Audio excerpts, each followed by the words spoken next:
remarkable Glasgow man whose portrait he created. We'll do that very soon. And parenting, well, it's a bit of a minefield at the best of times. What about when the children aren't your own? We're going to be finding out the rules of modern day step parenting soon as well. Plus, take me outside, sit in a green garden. It's Friday, so we've got our gardening surgery. Our expert Nicola Singleton will be here live from the potting sheds, and she's taking your questions. You can give her a call 08085 92 95 00, or you can send her a text on 80295. And would you be tempted to go on a fake stag do? Right, we'll be finding out why one events company is offering the unusual option shortly. All the conversations that matter. Mornings on BBC Radio Scotland. So we're talking about extraordinary portraits shortly. We're going to be getting your calls, having a chat about gardening a little bit later as well. Any questions you've got for Nicola Singleton, get them in, right? 80295 or give her a call. This is Ultra.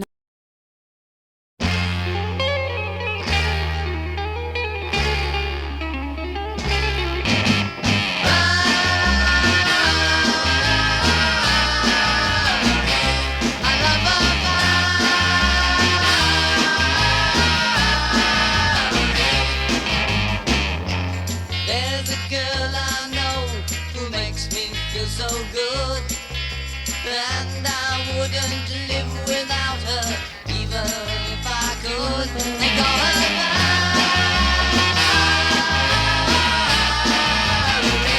I love her Valerie.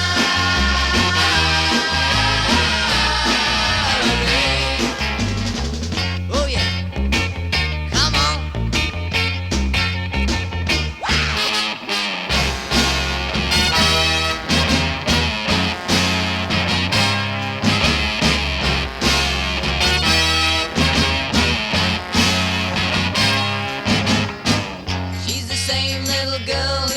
To hang around my door, but she sure looks different than the way she looked before. I call her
BBC Radio Scotland. It's 10:10. It's Connie with you until noon today. Now, almost 30 years ago, Arif Sadiq joined the Scottish Ambulance Service with hopes to make a difference in people's lives, and in the process became Scotland's first South Asian paramedic.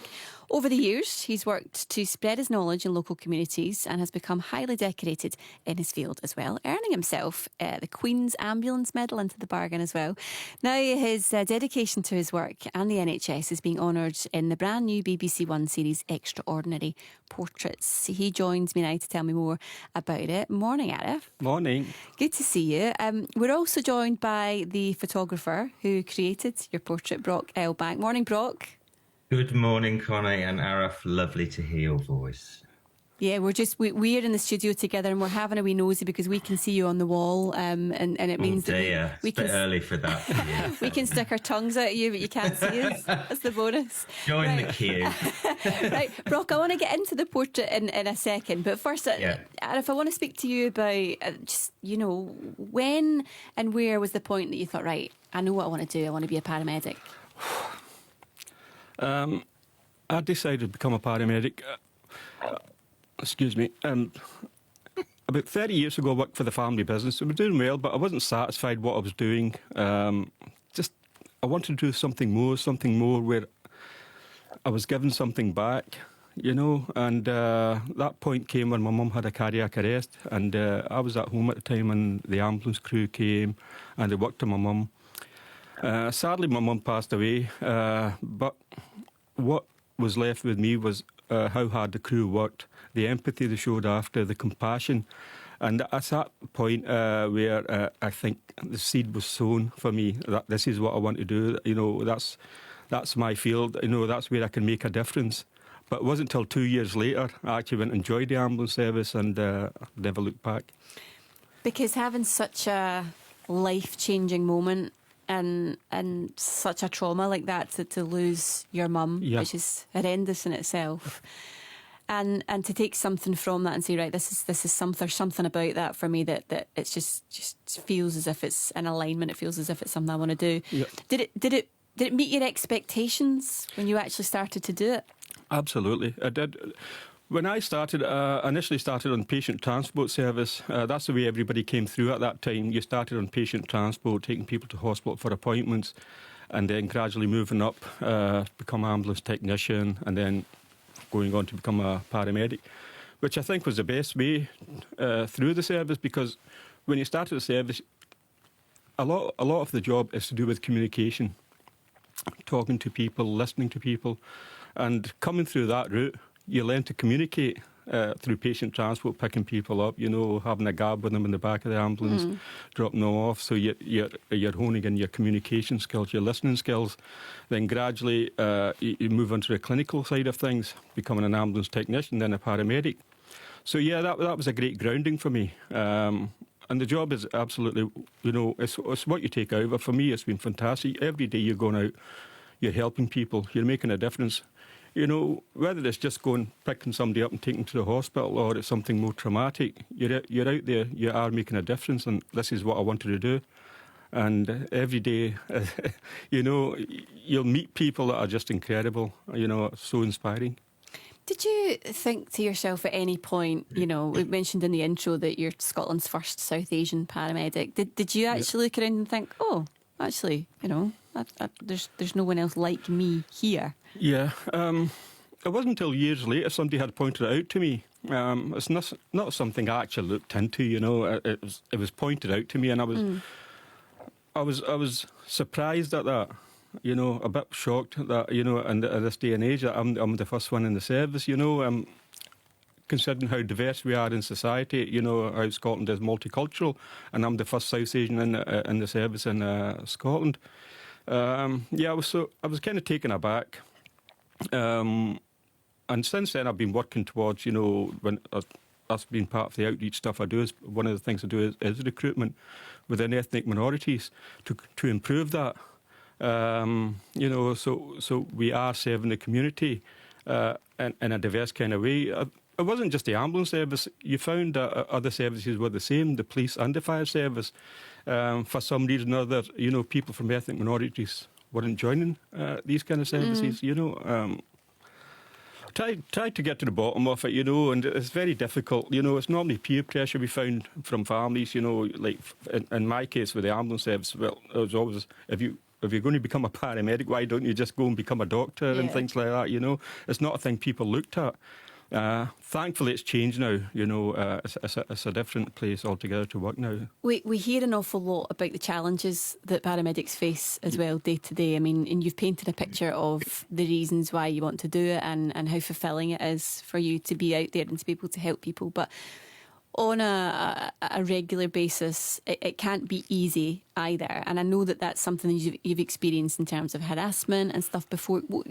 Explain a little bit about the side of it that we might not see and that might be really quite challenging for you. Yeah, thankfully it doesn't happen a lot as far as abuse goes, and in my case racism.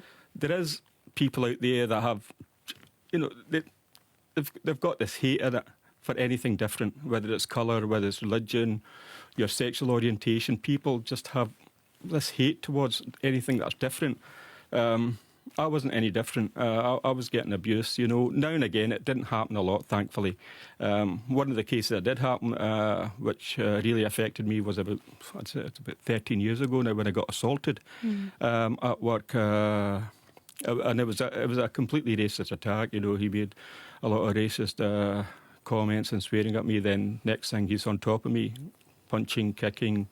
So that affected me pretty bad. That's the only time it's actually really got physical. I've had incidents where, I've had people swear at me and shout at me. The other kind of racism I experience or bias is like when I'm attending as a clinician and people won't look at me or talk to me, even though I am the attending clinician. They'll completely ignore me. I've had that a few times, I've been brought up in Brisbane. That's, it's water off a duck's back to me, It doesn't really bother me. I'm there to help people. I don't care who you are, what you are. I'm going to give you my best. And all we ask is the same kind of respect back. And from that and the life that you've led and the work that you're doing, how did you get involved with Extraordinary Portraits? Well, that just came out the blue. I think it was around about the beginning of the year. I received an email from one of the production team on the programme, explaining about the programme. Were you reading it going, what? Yeah, what's this? I thought it was just one of those scam emails, Yeah. So I read it, then there was a telephone number, so I called Ben, who was one of the assistant producers, back, and he explained to me about the programme, what it is, and I initially said no, I wasn't interested, because it was about portraits, and it's not a thing that we do. It's not something I've grown up with. We don't have portraits up in our, in our homes or anything like that. It's not a cultural thing from my background. So I initially said no, and then afterwards I talked to my family. They said it was a good thing. The main thing that kind of pushed it for me was it was celebrating NHS 75, the 75th anniversary, So I talked to family and friends, I talked to colleagues, and in the meantime they kept calling me back and being persistent, Yeah. and it eventually paid off. So I did agree to do it, and it's the best thing, I did, is agreeing to do it, because what a journey it was. And Brock, from your perspective, you as a photographer must get the opportunity to photograph some amazing people. And what was this process like for you? A step out of my comfort zone, Connie. I mean, basically, usually when I do any series to raise awareness, I'm sort of controlling the selection process. I know the person, I've spoken to the person beforehand. So when I was approached at the end of last year, it was the end of, I was actually moving house when Ali called me from Chatterbox. I jumped on it because I think it was pushing myself and trying something different. And because it was for the NHS, it was a no-brainer, really. Did you said you were thinking about it a bit differently. Did you approach it differently? And if so, how did it differ from the sort of work that you've done already? Well, I had a lot more people to feed on set because I feed. I'm a bit of a feeder, so I'm quite a private person. I can talk a lot, as you can tell, but when I'm photographing people, they're generally stepping out of their comfort zone. So it's imperative for me that I work from home. It's a familiar environment for them. So you get the best from that person because they're generally stepping out the comfort zone. When we shot Araf, we have a crew of people here, and it was, the production company Chatterbox it was brilliant. Peter and Ben and Anita, who were kind of my team that I work with, were exceptional. But it was very interesting for me because I don't like being on camera. So having to try to not be as annoying as I usually am and look better than I am on camera was exhausting. Araf's a natural. He's a smooth operator. He made me look good. Yeah. He's nodding his head along when you were talking about the fact that there was lots more people to feed. Was it decent? Did he put on a good spread? He is a feeder. He makes a great pizza. Oh, okay. From scratch, Connie. From scratch. Why are you not here today? That's my main question, which is slightly I can't even see you. This is probably pre-recorded. Probably for the best, let's be honest. Right, when you think about this then, and you think about, Araf's been telling us his story and trying to get to the bottom of the person, because I guess that's what portraits are about. Your job is to try and represent that person the best way possible and get them out, into a picture, which is not a very easy thing to do. What was important for you to try and get from Arif? When Arif came out, I've got severe ADHD, so my brain works at 1,000,000 miles an hour at the best of times anyway. But when I see the person I'm photographing, my brain is sort of taking notes, best angles, what's there. Everybody's got a strength within their appearance. You know, but everybody hates having the picture taken or, you know, pre-selfie time. So when Arif came out, we're on camera with Bill and I'm sort of, right, this. And then Arif's then saying, well, in our culture, it's frowned upon to have a portrait done. And I'm thinking, right, you know, store that away. I need to know this. But it's about listening. When Arif sat down and Bill was asking him questions, every answer that Arif gave to Bill, it was as if it was coming out of my mouth. We have exactly the same ethos and, you know, everything we do is for the same reason. And it was incredible. I've never met this guy before. Yep. Absolutely. We're like two peas from the same pod. It was incredible. We are literally like Arnie and Danny DeVito in Twins, yeah, aren't we, mate? Absolutely. Because I'm not very tall, so I'll take the you know, and that's what made it comfortable for me, you know, doing this. Of course, blog. yeah. I mean, I'm not going to say he's got a talent. He's got a gift of making you feel so comfortable and getting the best out of you. It was amazing working with Brock, and he made it so easy for me. I was completely out of my comfort zone doing something like that. I'm quite happy driving ambulances, you know, with blue lights on, attending to whatever, you know, but doing this was like, whoa. Yeah, but why would you be? Because it's not something you're used to doing. No, absolutely. Yeah. Yeah. And yeah. You were happy with the outcome? Yes. You can't any spoilers, Arif. No. I can say I was happy. Can say he's happy. Yeah, he's with friends. I ended up doing like a stick drawing. I was happy with that stick drawing. Yeah, because I left my camera on a bus somewhere. I still haven't got it back. But I think for Arif, I mean, to go back to him being out of his comfort zone, what we both, right off from the bat, when Arif said to me, I listen to people in the back of the ambulance. And that is how I get what I get from subjects. I have people that come from all over the world that have had challenging lives, near-death experiences. Some people have died on the operating table, like horrific, like Hollywood movie scripts, but their life, right? And they come into my home and they're nervous generally. And I'm like, you've been on the operating table and come back from the dead and you're here. This is a walk in the park. So it's listening to people, it's understanding, and you just have to take snippets of what they say, how they say it, experiences they've had, and then you sort of put it into a souffle, as it were. You're baking that image and making them what you think they are, in your opinion. There's you on about food again. You're right. Well, I tell you, him saying that he feels comfortable, I tell you what, if he'd stayed for another pizza, he wouldn't have felt comfortable. He'd have had to go for a long walk. Well, listen. Do you know what? You're very much making me want to see the outcome of all of that, right? And Arif's episode screens on the 31st of July. It's Extraordinary Portraits on BBC One. It's at 8:30. And thank you very much, both of you, for your time this morning. I really enjoyed it. Yeah, thank you for having us. Yeah, you're welcome. Thank you for your time. That was Brock Elbank, portrait photographer, and Arif Siddique, paramedic and special guest on Extraordinary Portraits. Right, it is 10:25.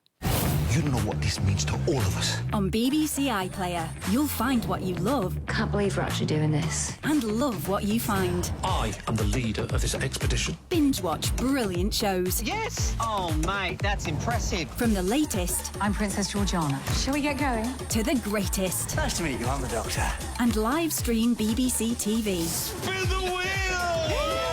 Find your next big obsession Call me Annika. on BBC iPlayer. Oh, a big smile on Arif's face when he was leaving there, just saying, yep, you definitely have to watch it. That was such a nice interview. Thank you very much, both of them, for their time this morning. You are listening to Mornings on BBC Radio Scotland with me, Connie McLaughlin. Still to come between now and noon. Take me outside, sit in the green garden. gardening expert Nicola Singleton is here to take your questions. Whether you're green-fingered or a budding enthusiast, you can get your questions in on 80295. And how do you navigate becoming a modern-day step parent? We're going to be finding out the do's and don'ts shortly. And the weekend's approaching, of course. If you're short of ideas of things to do over the next couple of days, do not fret. We've got all the What's On guides after this.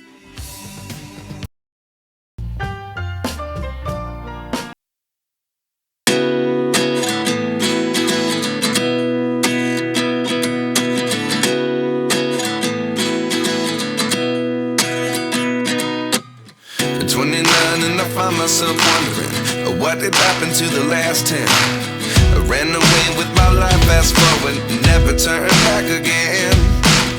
It's kind of funny that the more we pass time, the more we need to set them rewind. And 19 was the year I had to leave you, but now I'm seeing all the signs. Is this really happening? I can't believe it's true. I'm just as surprised as you. Is this really happening? I can't be too sure, but one day I'll be yours again.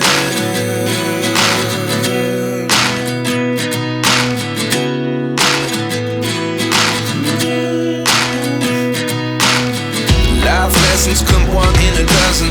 The other 11 get something from nothing. I sit here looking for an answer. Maybe the biggest question was in the last chapter. You gave me the soul I have today. Without you I never could have moved away. But now I see what you teach. I do believe I always should have stayed. Yeah. Is this really happening? I can't believe it's true.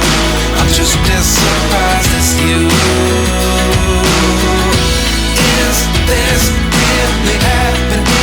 I can't be too sure, but one day I'll be yours again. One day I'll be yours.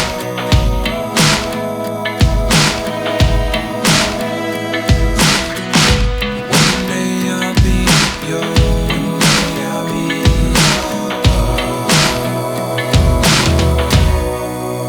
yours. Life lessons come one in a dozen. The other 11 give something from nothing. Life lessons come one in a dozen. The other 11 give something from nothing. Life lessons come one in a dozen. The other 11 give something from nothing. Life changes just open the door. One thing's certain, I'll always be yours. Is this really happening? I can't believe it's true. I'm just as surprised as you.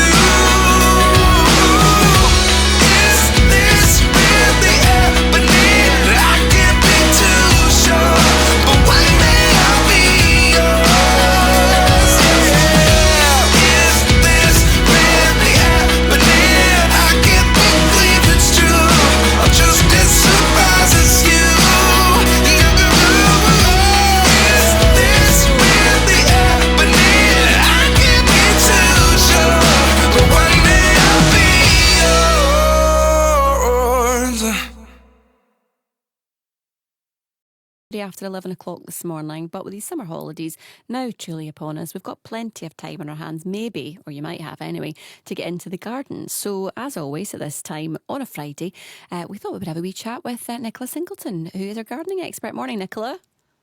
Morning, Connie. And isn't it looking flowery in everybody's garden? Everything's out. Well, I don't know if you remember this. I think I said to you a couple of weeks ago that I'd put out the wild seeds for the wildflowers. Yes. Yeah. Well, I tell you what, they are looking tremendous right now. Oh, good. Yeah. Great. They're all coming out with their wee happy faces as if, hello, we're here. So that looks good. They've done what they're supposed to do. Exactly. And it just shows you, one thing it shows you about this conversation for our surgery is that if I can do that, the person with the least gardening experience in the world, then anyone can. Oh, don't put yourself down, Connie. And it's all about sharing the love, sharing the knowledge, isn't it? Exactly. Right. Okay. So as I say, we've got our full surgery after 11 o'clock. So if there's any questions that you've got to put to Nicola, it can be anything at all gardening related, then you get them into us right now, 80295, or you can give her a call, 08085 92 95 00. We will have the full surgery, as I say, after the 11 o'clock news. But at the moment, I was talking to Chris Packham earlier, I think it was last week, and he was talking about this butterfly count that started, because obviously they're just trying to monitor the amount of butterflies that we're seeing in the gardens. And you've got some tips for planting if you want to encourage the bees and the butterflies into your garden? Yeah, I think so, Connie, because we often talk about the bees and, the pollinators, but we kind of don't always talk about the butterflies. So I thought, well, really, there's so many around just now, and this is the time. I think it's up to the 6th of August you can count your butterflies. So just take 15 minutes. There's little guides that you download as well so that you know what you're looking for. But some of the things, I think most people will have heard of the buddleia, the butterfly bush. So I think loads of folk know the butterfly bush because it is amazing for the butterflies, provides a really good source of nectar. But people are a bit like, oh, crikey, buddleia gets enormous. But the good news is there's lots of really good dwarf varieties you can get now. So they're called different names, but the Buzz series and the Nanho series, they're dwarf buddleias. So good news if you've been really worried about getting a butterfly bush in your garden because they can be monsters. So that's definitely one to try. And beginners, anybody can grow a buddleia because they're really easy. Earlier on in the year, things like the lilac is fantastic for butterflies. It needs a nice sunny spot, which is what the butterflies love. So lilac's a really good one. But for just now, I've got a marjoram plant at my back door, and honestly, it is just hoaching with everything, not just the butterflies. The pink flowers on that, it's so fragrant. So marjoram's a really good one to try. And it's so easy. I really don't do anything to this poor plant. I just leave it from one year to the next and it just battles on and comes back up. It's in a pot and sometimes it seeds about as well. So marjoram's a brilliant one, as is lavender. Yes, I love lavender. Everyone will recognise lavender because it's a real sort of precious plant that everybody wants to put in. That's a great one. But also honeysuckle and stinging nettles. They often say, "Oh, leave a patch for wildlife," but remember, if you are doing your stinging nettle thing, it may be a corner that's got quite a good bit of sun, because if it's a sort of damp, dreary corner, the butterflies aren't really going to like that. So a sunny spot for your nettles. Because they are a really important food plant. I think, it's started to become much more recognised. It's not just about the butterflies that you see flying around, but it's to support their whole life cycle. So the caterpillars have to have somewhere to live.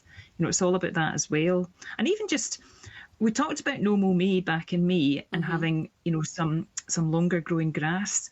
And I think if you think of sort of summer days and looking at a sort of like a meadow almost, and you see the grass, you think of all the wee moths and butterflies. That's kind of a classic. Well, for me, it's like a kind of childhood thought. If you actually don't think when you're looking at it, but all those little moths and butterflies that are flitting about, how good that kind of habitat is for them.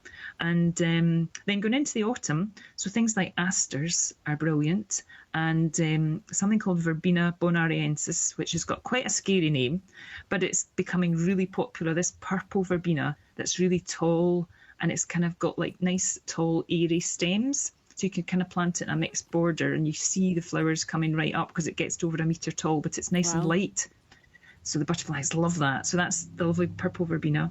And then the sedum, which is unfortunately sedum has changed its name, Connie, so it's now called, confusing enough as it is.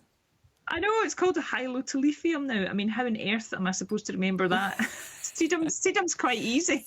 So I think I might stick to calling it sedum. Yeah, that's fine. Again, fantastic for the butterflies. So there's a few things there sort of going through from about, sort of May, June, right through into the autumn, because the sedum will easily go on into September, October. Okay, and right. The butterflies will really appreciate it. That is... Here's a little story I like to tell about a situation guys and girls know very well. Everything is fine and dandy and you love it till dope make you treat another person like a puppy.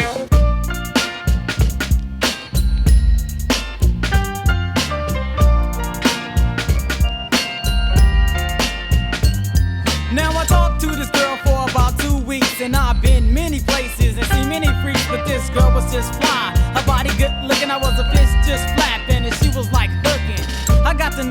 By spending some time, she gave me things of hers for some things of mine. Everything was going good, couldn't nothing go better. Anything she wants to do, I see will just let her. Wasn't like them other brothers trying to screw her up. I would rush her to the mall and straight coat do her up. Have a drink when she by my side. I want the girl to look good when she rolling in my ride. But 3 weeks later, I noticed a change. Something wasn't right, she was acting kinda strange. Took some money out my stash and stuffed it in her purse. She thinking things are getting bad, man, it's gonna get worse. Well, look like I got myself a few problems. By me being high C, you know I'm gonna solve them. She ran out the house and broke down the street. Stopped to buy some crack for my homeboy Pete. I couldn't believe what I was told. He gave a freak double up for a thick piece of gold. So I creeped up on the girl and said, yeah, I caught you. And by the way, where's the link about you? Now this girl must have lost her mind. Scraping up dough with some things of mine. I wanted to beat her, better yet stomp her. Break out the 12 gauge and full of buckshots pump her. But I said, nah, forget it, I'ma chill. This girl need help, she's mentally ill. She started to trip, she got to spin in my grip. So I just had to rip the pipe out her lips. She cried, oh, please give me some money. I promise I'll stop, please come across, honey. I felt sorry for the girl cause she's being misused. It was the crack and the devil tried to abuse. This relationship just ain't gon' last, girl. You're gonna have to get rid of your past. Cause yeah, you're on my dick ding-a-ling. Tryna tie my arms and legs with a string. My money, I know you love it. But let me tell you one thing, I'm not your So listen to what we say because smoke primos cause she thought it tastes good.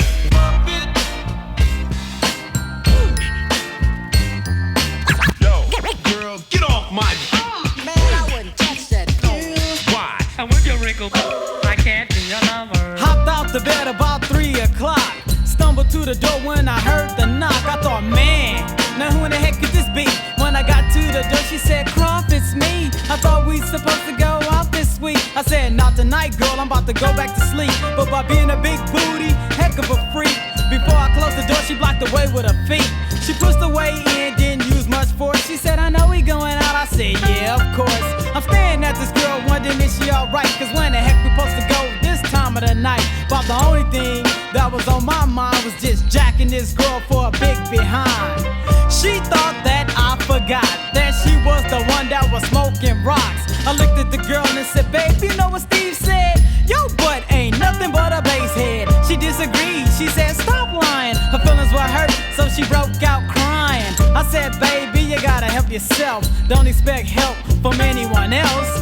This relationship just ain't gon' last, girl. You're gonna have to get rid of your past. Cause yeah, you're on my dick ding-a-ling. Tryna tie my arms and legs with a string. My money, I know you love it. But let me tell you one thing, I'm not your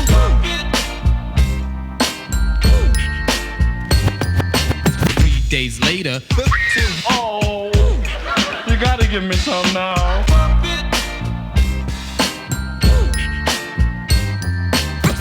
it's all because of you. I woke up fussing, thinking to myself, who knows where the lips been? The girl was dumb, she was straight out sprung. If dope was a rope, then her soul was hung. Well, one day, I went to see my DJ, the grand, incredible wizard Tony A. Got to his house, then I knocked on the door. The food didn't answer, so I banged once more. I wondered where the heck he was at, so I jumped off the porch, then I fell to the back. He was there cause I heard the system thumping. Went up to the window, Jack Move was bumping. I grabbed the crate just to peek through the window. The trick I kicked the wheel was getting played like Nintendo. Jumped in the window when I said, what's up? Tony had her hyped up, he was driving her nuts. She seen my face and she started to scream. I said, shut up girl, you know the routine. Popped the tape in the deck and we rocked back and forth from the east to the west, the south and the north. I got tired and said, man, I quit. Tony A said, Croft, look at this chick. She grabbed a rock and I started to flip. Babe want to smoke, man, this girl was a trip. She said, yo, check this out, man. My dope smokes in the pipe and it melts on my hand. Girl, you're just a fool, your life is going too fast. I know this relationship just ain't gonna last. Cause yeah, you're on my dick ding-a-ling. Tryna tie my arms and legs with the string. My money, I know you love it. But let me tell you one thing, I'm not your well, I bought her a chain, Reebok boots and a skirt, and she clocked it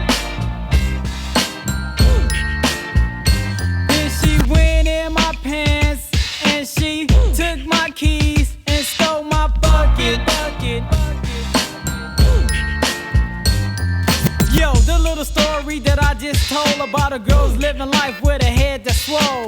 Dope ain't me, high C can't cut it. Girl, I know you love it, but I'm not your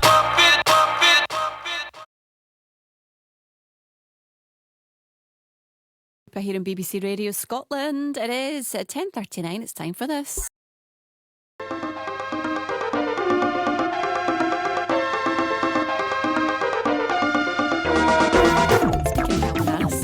The Calvin Harris Hour. Right, it's finally Friday once again, and this is absolutely the day that you may be thinking to yourself, right, I want to get organised for the weekend. There's absolutely tons going on if you are stuck for something to do. So without further ado, it is time for our first caller this morning. Let's speak to Beth Dobson, who is a development officer at Cullen C School. Morning, Beth.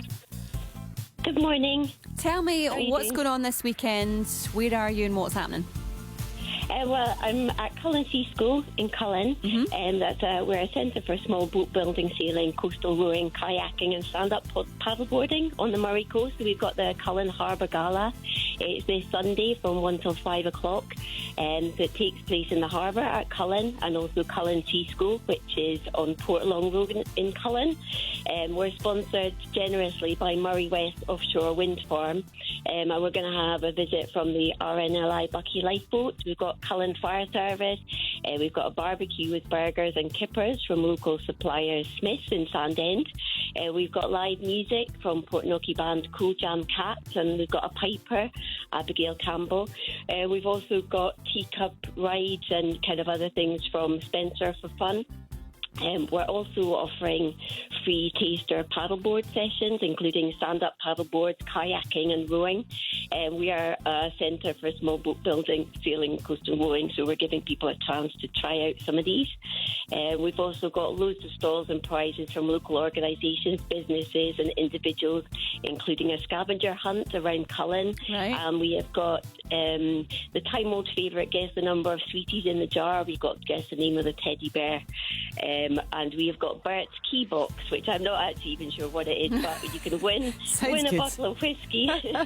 So come along. Brilliant. We're so supported locally, so we want to say thank you to everyone in Cullen as well for supporting us, and we hope that anyone in the local area can come along, and if they do, if they can bring the sunshine, that would be amazing. Yeah, I was just looking at the weather forecast actually for Cullen this weekend or for Sunday. It's not looking brilliant, but you know what, I've got a sense it's not going to matter. It's 1 till 5, did you say? That's right, it's 1 till 5. It's actually a cash-only event, so if people can bring their cash rather than the cards. And can I quickly give the biggest shout-out to my colleague Mel, who's basically organised the whole thing. She's amazing. And we hope everyone can come along. Yeah, of course, you just did. Well done. Well done to you, well done to Mel. Good luck with it all, Beth. Thank you so much for having us. No problem. Next on the line is Pierce Houlihan, who's the founder of the Alchemy Experiment, which sounds magical and mystical. Pierce, you're in Glasgow. Morning. Hi, how are you doing? I'm not bad. Tell me about what's going on. So I'll quickly explain what the Alchemy Experiment is, and what we've got going on this weekend. So it's a sort of art space, gallery and coffee shop, and we're just based on Byres Road. And we have sort of exhibitions that go on every 2 weeks. It was initially started by my dad, myself, my sister as a bit of a family project in 2019, as my dad had the idea to create a sort of less intimidating gallery space where people come in, grab a coffee, enjoy art that was maybe a wee bit different from your sort of usual white-walled gallery situation.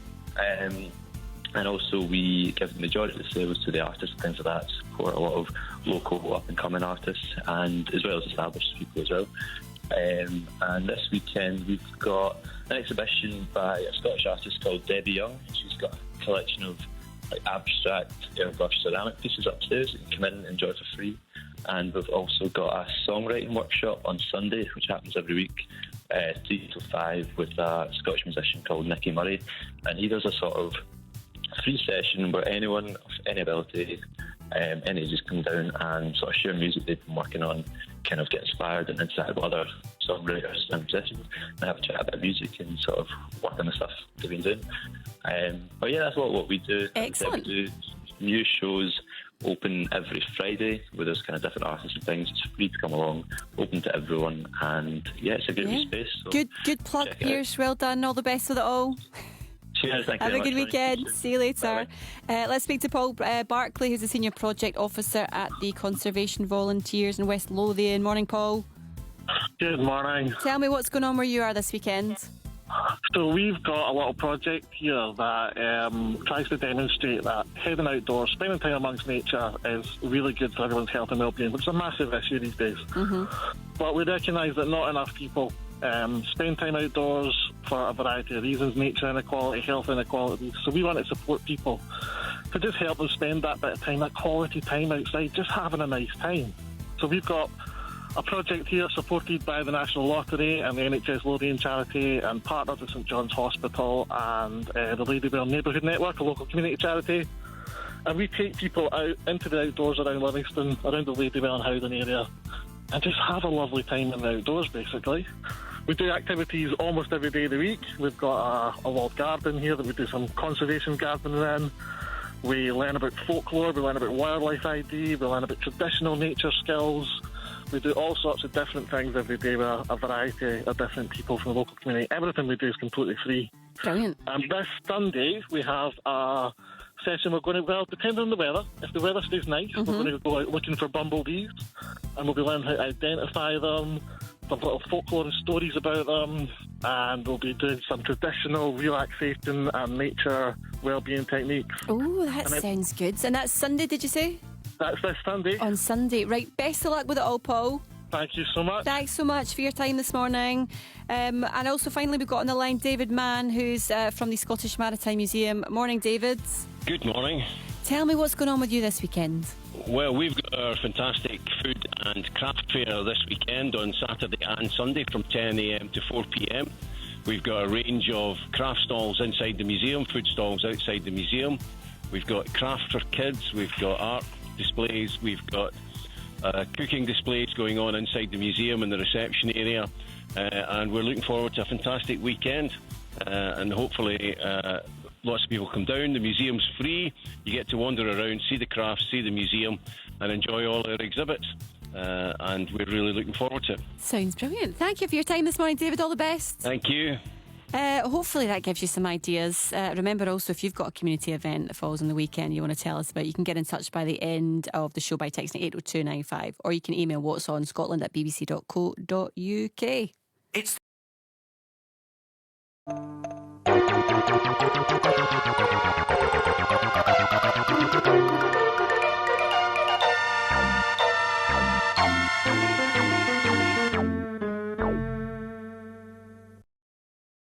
Saturday, August 26th, Memphis Wrestling is coming to Gleason, Tennessee for the Tatertown Throwdown, benefiting the Gleason School. Advance tickets are on sale now at championshipwrestlingmemphis.com.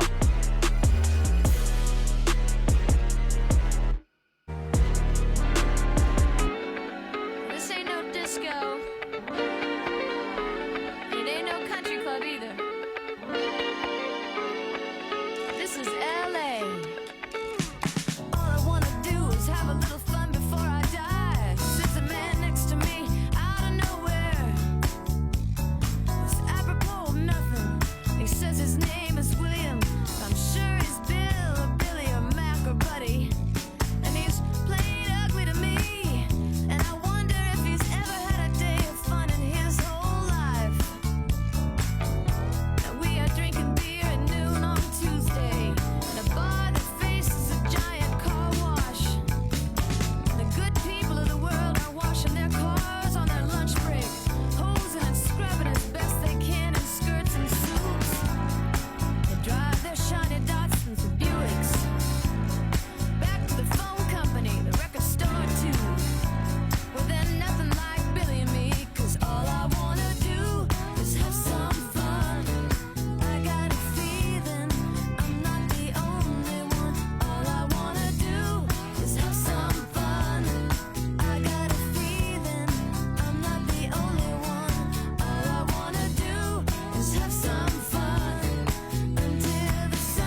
the conversations that matter. Mornings on BBC Radio Scotland. Right, it's 10:51 here in BBC Radio Scotland. Now, we probably all know parenting, right, is no easy feat at the best of times. But what about step parenting? There's definitely no how-to guide when learning how to engage with kids that aren't your own. And it can be, let's be honest, a wee bit of a minefield. So what are the rules when it comes to modern-day step parenting? We thought we would have a wee chat about this morning. And here to discuss is children's emotional and behavioural psychologist Andrea Chatton. Morning, Andrea. Morning. And mum of a 16-year-old, stepmum I should say, Jill Borthwick. Morning, Jill. Hi, how you doing? I'm good, thanks. I'm good. Now, Jill, let me start with you because I know that you have a son of your own and you've also got a stepdaughter. What was it like for you trying to make that transition into a new relationship with someone who's already got a child? What was that like in trying to sort of know, I suppose, what to do and where the boundaries were? So I became a step parent 7 years ago, and when Keith and I, my now husband, got together, it was about 6 months, I think, before I actually met my stepdaughter. So it wasn't an immediate thing. And I hadn't been in that situation before. It was a new environment for me. So when we first met, really in the early days, we just, we met, we did a lot of fun things, went and did activities like, bowling, went out for food. And I think that was quite helpful, because it helped us get to know one another. But it was in a really easy environment. Nothing seemed forced. And I didn't kind of throw myself into, the situation really, really quickly. So I didn't go on all the holidays or the family events. It just kind of built up over time, I guess. So Cara was 9 at the time. So we just kind of had to take it easy, I suppose.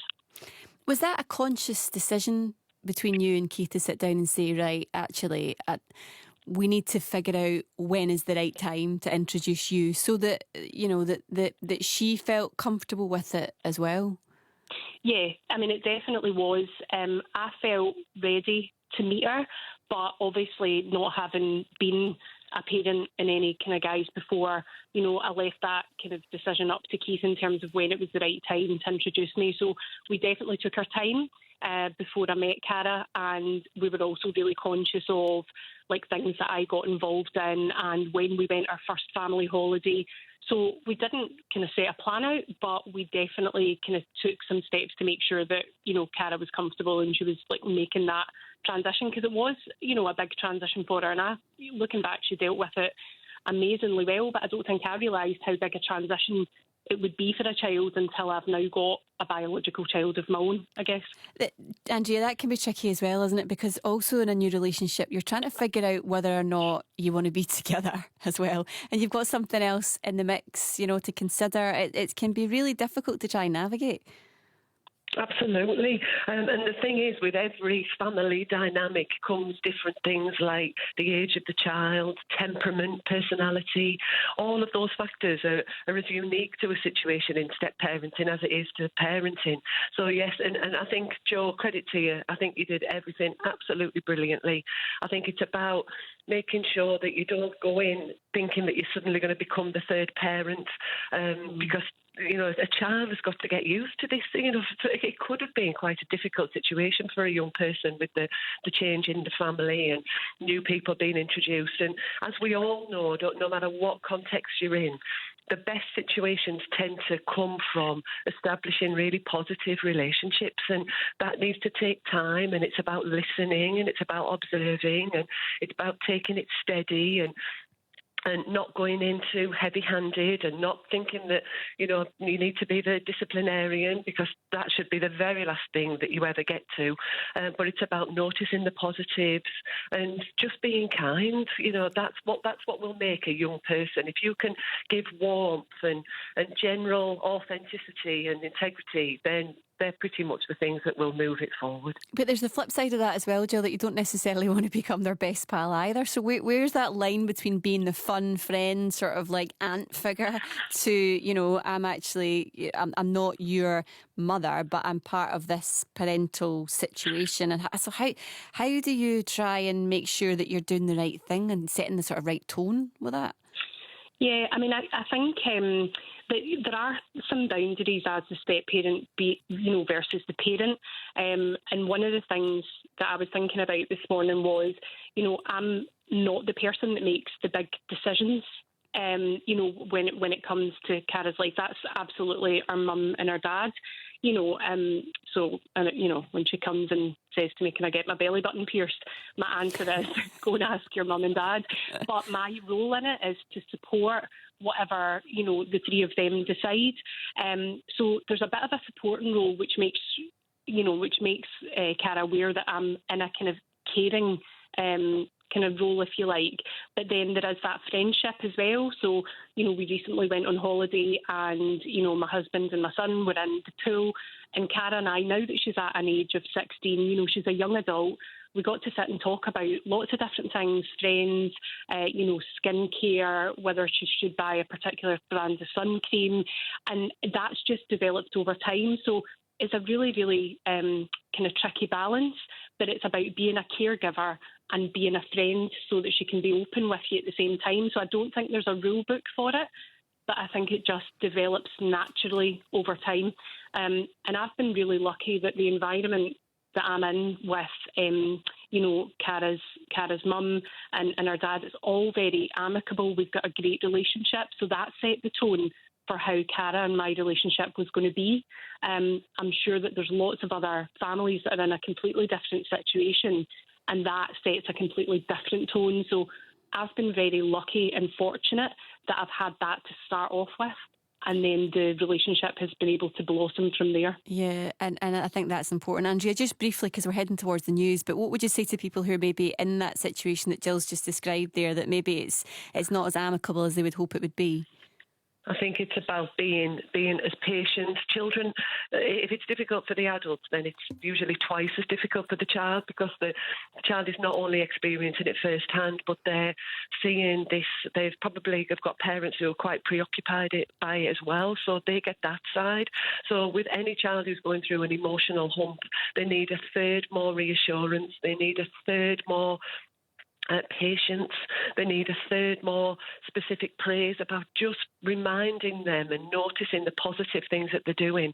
Just try, kids give us what we notice, and the role of the step parent could be in a time of difficulty to just stay neutral, obviously not saying anything negative about the situation, because that will instantly set the child against you. But just staying as positive as you can about how brave they maybe are being through this process, and how courageous, and just noticing all of those things. It is about, I guess, as both Jill and Andrea were saying there, that idea of patience, just having a little bit of time, and I guess listening is part of that as well.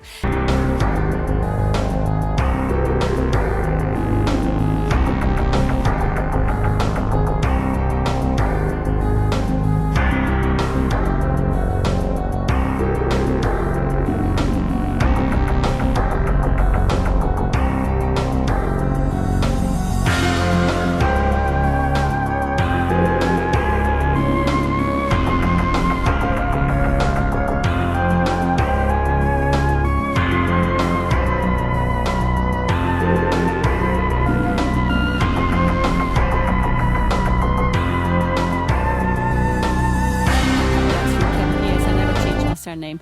Please, we are still on honeymoon, by the way. Thanks so much, Kim, for getting in touch with us. You can keep your thoughts on that coming in as well, 80295. Still to come this hour.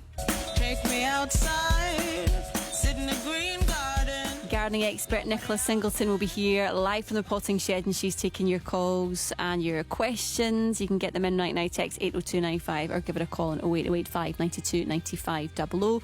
And would you go on a stag do with no groom, best man, or in actual fact wedding? We're going to be finding out why one events company is offering fake stag do's soon. That's on the way shortly. Plus,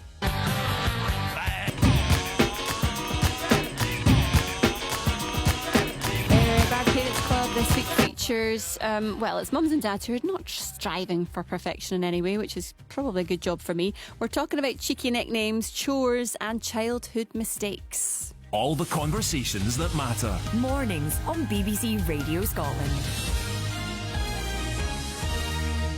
Right, we're going to do the gardening surgery next. Get your questions in right now. 08085 92 95 00 or text 80295. This is a waste. Girl, you got me thinking, why the hell I'm dreaming?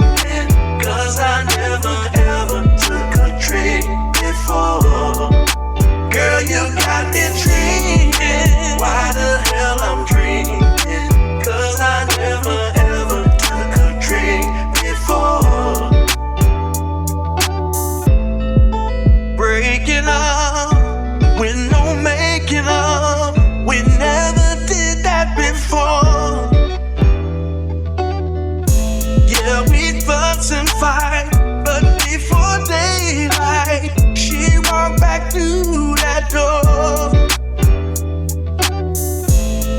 I'm kinda ashamed, 'cause I'm most to blame. Yeah, I'm to blame, but this time it's not the same. Girl, you got me thinking, why the hell I'm drinking? 'Cause I never ever took a drink before. Girl, you got me thinking, why the hell I'm drinking? 'Cause I never ever took a drink before. No cuddling up and no making love. Girl, I'm missing your touch. Let's hook up tonight, I wanna make it right, 'cause I miss you so much. This Hennessy getting the best of me. Think it's a game, but this time it's not the same. Girl, you got me thinking, why the hell I'm drinking? 'Cause I never ever took a drink before. Girl, you got me thinking, why the hell I'm drinking? 'Cause I never ever took a drink before. Girl, you got me thinking, why the hell I'm drinking? 'Cause I never ever took a drink before. Girl, you got me thinking, why the hell I'm drinking? 'Cause I never ever took a drink before.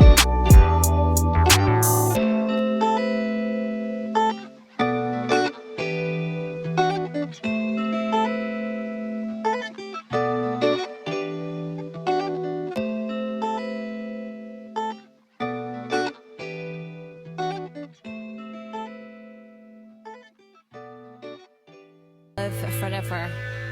Classic Oasis track there, absolute beauty. Now, it is 11 minutes after 11 here in BBC Radio Scotland. It's time for our gardening surgery. Lots of you getting in touch already, which is good to see. Nicola's back with us. Nicola, we've got lots to talk about and there's lots of people sending texts in, but will we go straight to the phone lines? Yeah, whatever you say, Connie. I'm in your hands. Oh, that's a strange place for you to be, but let's do it. Right, okay. I'm worried. I know you should be. Right, let's speak to Jackie, who's in Glasgow. Morning, Jackie. Morning, Connie, Nicola. Hi. Hi. For about 6 years now, I've had a bush or a plant called a Buckus ball, I think, Buxus. It's through all kinds of snow and ice and everything. It's been fine. A couple of months ago, when I went to trim it, I noticed a stickiness all over it and a white powder, like talcum powder. I looked it up and it said it probably was powdery mildew, and to treat it with a mixture of vinegar and water. I did this and it's come up lovely. It's growing really, really fast and it's great. But I just wondered what would cause this. Would it come back again, and is that the best treatment I'd give it? Oh, hi, Jackie. Yeah, so Hi. this is a box ball that you've got. So Buxus is just the Latin name for box. A lot of people use it as like miniature hedging, and they use it it's really good for clipping into lovely shapes. So yes, it's a nice thing to have, a nice feature. Is it in the ground or is it in a pot, Jackie? It's in a pot. It's in a big pot. I give it a new pot every year practically. lucky plant. Okay, well, what's... I'm glad it's recovered, because that's, it's good to hear. But basically, mildew is caused by a fungus that spreads around in the air, and it's spread by the moisture, and the fungus spores are tiny, so you would never see them, but it just can appear depending on the growing conditions for a plant. And mildew, powdery mildew especially, can be really bad at this time of year when plants are, they've been growing a lot, and there's been a lot of pests and diseases around. And the good news is yours is getting better, which I'm pleased to hear. But powdery mildew can appear through the summer on lots of different types of plants. And what you can do to try and avoid it is to grow plants with as much kind of air circulation around them as you can in an open site if possible. But one thing powdery mildew likes to what encourages it is if a plant is too dry at the roots for a period of time, then often you'll find that you get an attack of mildew. And this year, I don't know when you had the attack, but obviously we had such a dry spell of weather, about June. Nothing else about it. Yeah. So I'm not saying it'll never ever come back, but the best things to do, just keep your plant growing healthily. Don't feed it. Box likes to be fed, but don't feed it massively with lots of high nitrogen feed, because that gives you lots of really soft green growth, which is not always a good thing. You want to kind of feed it moderately, but just follow the instructions on the packets, but don't overfeed it so it's not too soft. And then, because it's in the pot, make sure you're keeping it well watered at the roots, Jackie, because often when it's in a pot, the rain kind of splashes off the leaves and it doesn't always go down to the roots. Right, so I'll make sure of that then. Well watered at the roots, especially through the sort of summer period, then that will help to avoid the mildew. But I'm pleased to hear that you've managed to tackle it and that it's doing better. So yes, that's all good news. Was it a good idea then? It seems to have. Well, there's a lot of sprayed on it. Yeah, there's a lot of what would I say, sort of homemade recipes going around at the moment, because people are trying not to use chemicals. So it might have been the more acidic conditions didn't encourage the fungus to grow so much, and it also might have been that the plant was quite a healthy plant will sometimes just grow. The new growth will grow out of the disease a bit. So if the plant's happy, it will recover quite well, and it's partly on its own, but it might partly also been the fact that it's obviously a mild acid solution, so that's going to stop the fungus from growing so much. So that's a wee home remedy that's worked this time. I know. Well, that's good if there's people listening maybe who think that's something that they've got. That's a good wee tip as well, Jackie. Well done. Thanks so much for that then. Thanks for calling in, Jackie. Okay. Have a good day. Bye. See you later. That was Jackie in Glasgow there. Let's head to Greenock. We can speak to Jean Ann. Morning, Jean Ann.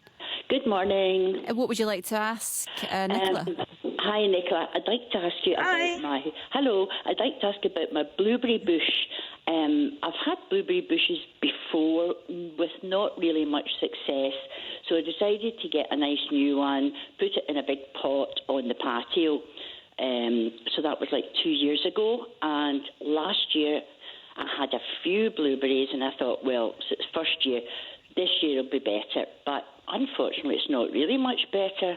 The ones that have come are very small, but there's lots and lots of leaves, lovely leaves on the plant. So I don't know what to do now. I'm glad to hear it's got lots of lovely leaves. So that does mean that it's happy, but for some reason it's not. It's alive. It's not giving you a lot of fruit. So the first thing to say about blueberry bushes is blueberries quite often look. How can I put this politely to blueberries? They often look a bit sort of scrappy and straggly, and they can have lots of little, sort of brown-looking branches. They don't always look massively attractive in terms of the leaves because it's quite a small leaf. So the fact that you've got good leaf growth, Jean-Anne, is certainly it's a good thing. I would wonder if something's happening to it when it's flowering. So going back to the spring, can you remember if you got good flowers on it or not? I did get flowers, yes. Not a lot, but I did get flowers. Right. Okay. Well, that's good because that's obviously the forerunners for the fruit. So, as long as the flowers don't get frosted and they're getting pollinated, then you should get fruit. The other thing about blueberries is they like an acidic soil. So, can you remember what sort of compost they went into? I don't know if it was ericaceous. I can't quite remember. It might have been because I went to the garden centre and the young man who was helping me, he said, well, you'll need this big pot and here's a bag of the compost you'll need. So maybe it was. I can't quite remember, sorry. Yeah. No, that's okay. No, you've probably, I would hope you got the right advice. You probably have got the right compost for it. So I would say if you're feeding, because that might be another option, is to make sure you feed it well through the growing season.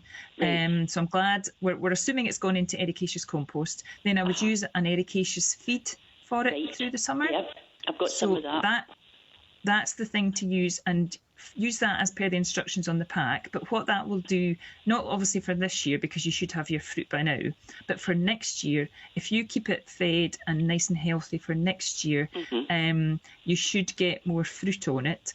Make sure when it's the time when the flowers are on, so when the buds are coming out, if there's a bad frost forecast at all, like a late frost, you maybe get maybe an old sheet or some fleece or something, and put that over it to make sure that the flowers are not going to be damaged by the frost. Right. Keep it well fed, and if you're repotting it or if you're ever topping up the compost in the plant, make sure you use your ericaceous compost. Right, and as far as pruning goes, very, very light pruning just in the spring, taking away any what you would maybe consider broken or old sort of dead looking growth, just very light pruning in the spring on it, so they don't need an awful lot of pruning. And hopefully you'll get a bumper crop next year and you can phone in and tell us about it. Just now. Just leave it alone. Yeah. Well, I would be feeding it just now, so through the growing season until about the end of August. I would be giving it a regular feed with an ericaceous fertiliser. Okay. And then perhaps not a bad idea to take off the top sort of inch of the soil and top it up with fresh compost just to keep it going, and then just leave it to its own devices through the winter and start feeding again next spring. But just keep an eye on that blossom for any frost damage. Right. Jean, can I ask you a question? Yeah. What do you use the blueberries for? To eat? No, but so I was wondering if you I get that. I wasn't sure you were smearing them on your face. But I was thinking more, are you making them for like bacon? Are you making jam? Or are you just having them as a nice fruit? No. I'll just have them with yogurt or just ice cream or something. I just love them. I put them in my porridge as well, actually. Oh, you're a woman after my Very healthy. I know. Well done. Right, enjoy them. Hopefully the you get more of them this time next year. You can let us know all about it. Right, have a good weekend. Okay, thank you very much. See you later. Bye. Jean chatting about her blueberries. Claire is on the line as well. Morning, Claire. Hi. I wanted to come in and ask about a eucalyptus tree that we have in the garden. Go for it. It's been there when we moved into the property, so it's been there kind of 9 years plus, and it's always looked quite healthy. It grows lots, and at different points we've kind of chopped bits off branches and they get big. But we had somebody in doing some work in the garden probably about a year ago, maybe a year and a half ago, and when they were in, we'd asked them about tidying up the eucalyptus because it was getting so big, and they did.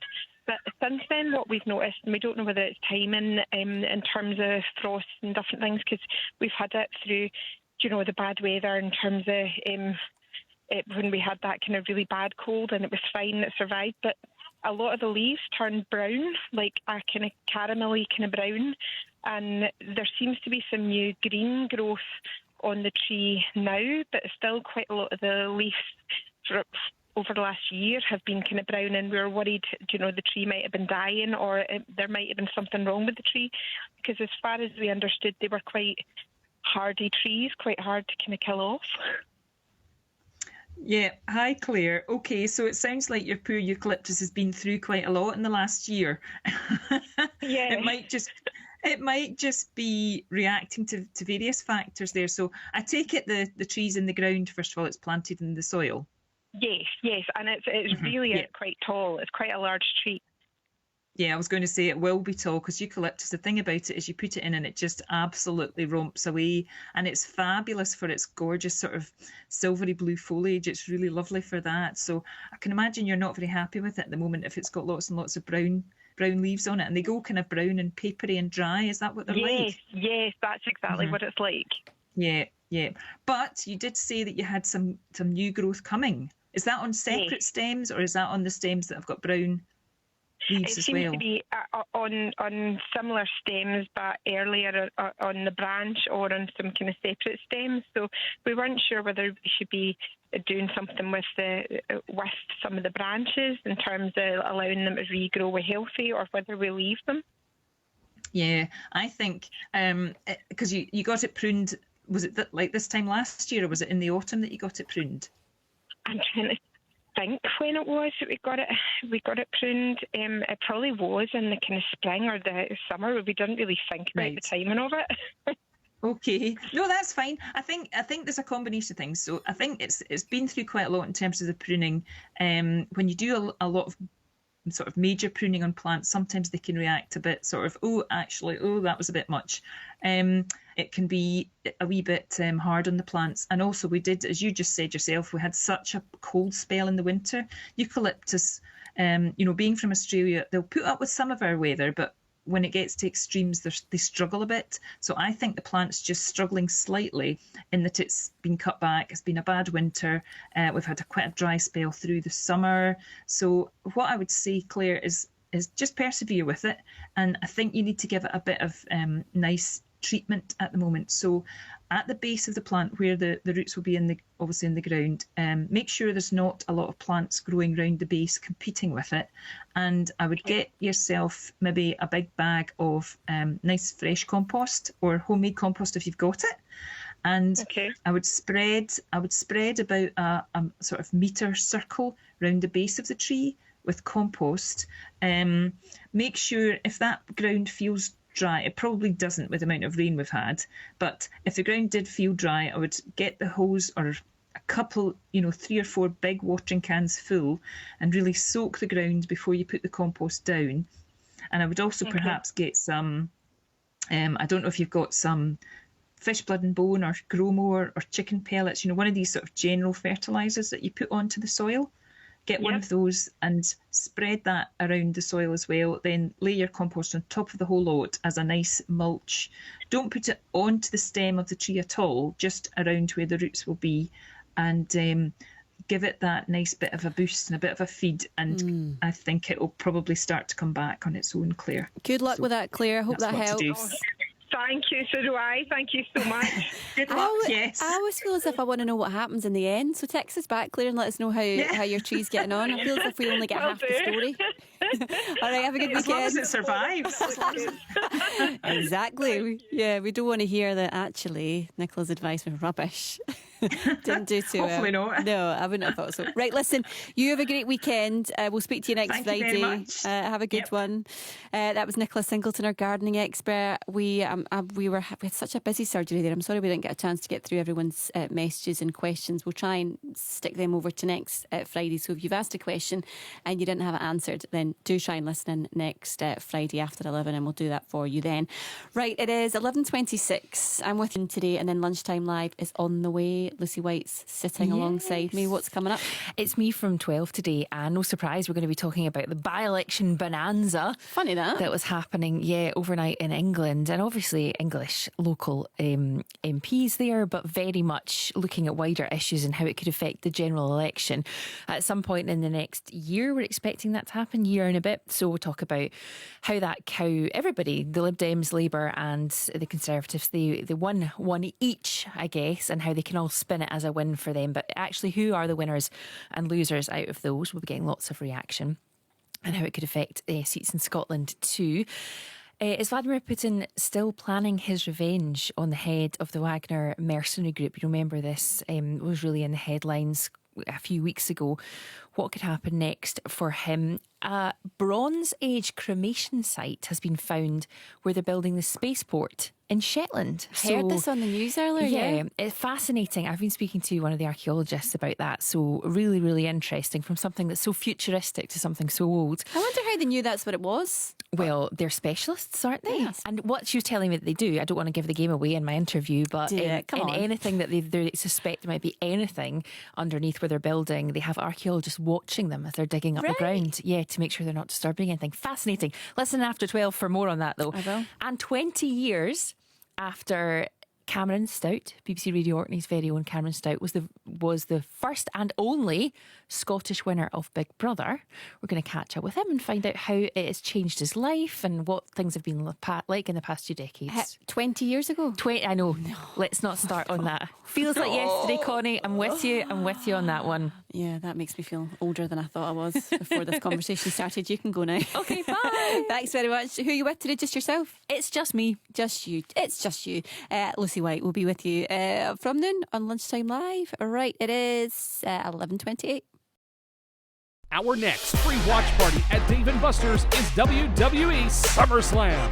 Join us Saturday, August 5th. It's free to watch. That's Dave & Buster's, Memphis. You're listening to Mornings with Connie McLaughlin on BBC Radio Scotland. I've got to tell you, by the way, about how you could be enjoying the Edinburgh Festival for free this year. Dynamic Earth will be hosting the BBC at the Edinburgh Festivals from the 7th to the 20th of August. Plenty of shows coming live from there, including Mornings, which will be exciting. Stephen Jardine will be doing his show live in the capital on Friday the 18th of August with loads of special guests and topical debate on the phone in, of course, as always. Now, if you fancy joining him in the audience, you can do that, but registration's free, so it's a random ticket draw. It's open actually right now until midnight on the 23rd of July. And you can go to BBC Shows and Tours site on the website and look for Mornings with Stephen Jardine, and you can do that, fill out the form, and then you never know, you could be watching at the Edinburgh Festival. Good luck if you're coming along. Now, back to this morning.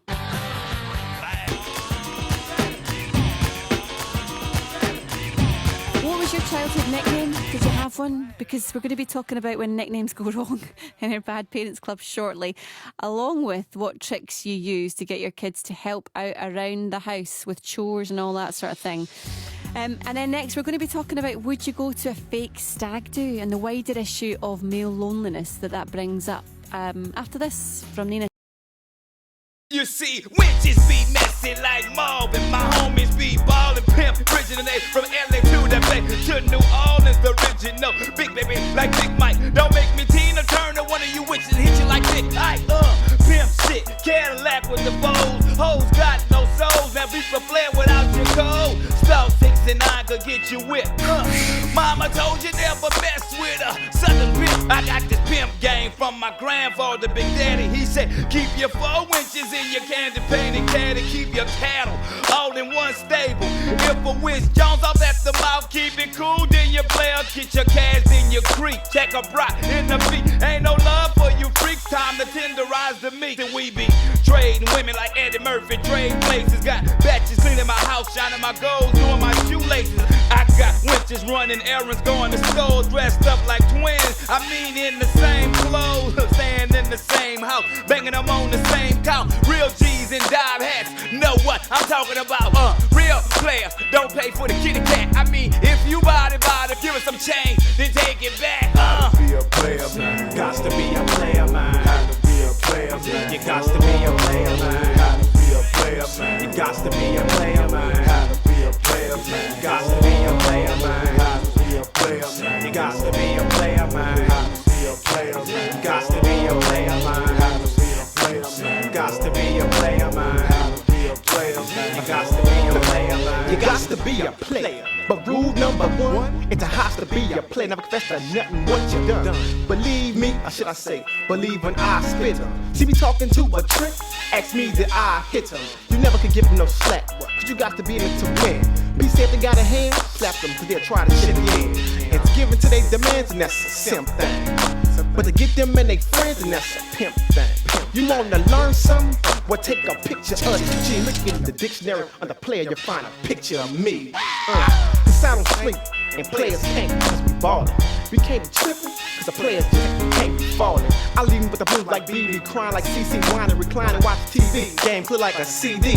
Make a point when they see me. Don't call back for hours when they beat me. Gotta be a G, how you get the draws off easy. Look, silk the shock, a fool, nigga, I pimps and rolls. What you ride?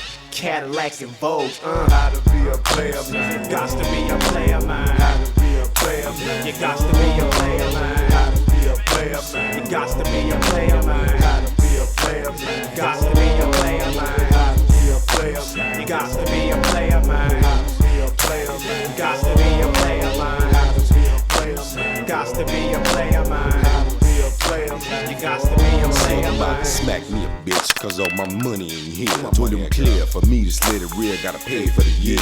What I look like a sinner, girl, I'm a no limit pimp. Got the ones you least expect supporting me for the limb. I pass crunch like lunch, treat your man, girl, like a wench. High coke on the ranch, I split smoke dogs by the branch. Keep a broad doing splits, next gon' be doing the clip. One girl gone so bad, want me to Western Union some dick. Put them on corners and curves, while I break new ones out of nerve. Bringing that a fiend of money, while all I do is your girl. I spank them and thank them, leave them swollen and kiss high. Stink, cause them extra them knowing my fist size. Oh, wait up, young blood. I'ma teach you how to be a player, cause you need to be taught a lesson. Real players ain't got to be beating on bras, and ain't no guessing, you know what I'm saying? It's 9 and 7, space age pimping like A-Ball say. Real pimps, players like Goldie, Huggy Bear, Too Sweet and Dolomite. They know how to talk abroad. Ease her out the punani. You hear me, Pee-wee? This from the M-A-S-T to the R to the P, stand for pimpin'. You know what I'm saying? I've been to school for this. Player autism, you know, like Ice-T said. You know, never go out like the 3 captains. That's Captain Sable, Crunch, and Captain Kirk. Cause ain't no beaming no bitches off the corner. Let's be putting work. How to be a player, man. Got to be a player, man. How to be a player, man. You got to be a player, man. How to be a player, man. You got to be a player, man. How to be a player, man. You got to be a player, man. How to be a player, man. You got to be a player, man. How to be a player, man. You got to be a player, man. How to be a player, man. You got to be a player, man. How to be a player, man. You got to be a player, man. Got to be a player, man. How to be a player, man.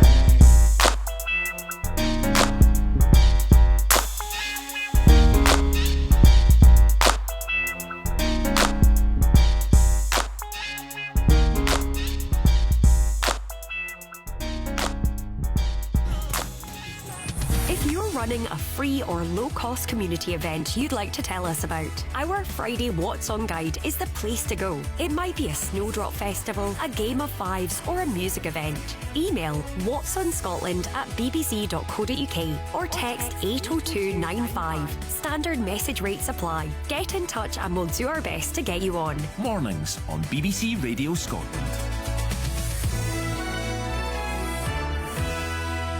It's 25 to 12. I hope you're doing well on this Friday morning. Here's a question for you, right? Would you ever consider attending a stag do with no groom, no best man, and, probably more importantly, no wedding? Right? Well, Newcastle-based events company Last Night of Freedom certainly hope so, as they plan to launch their fake stag do option. It's aimed to tackle loneliness in men.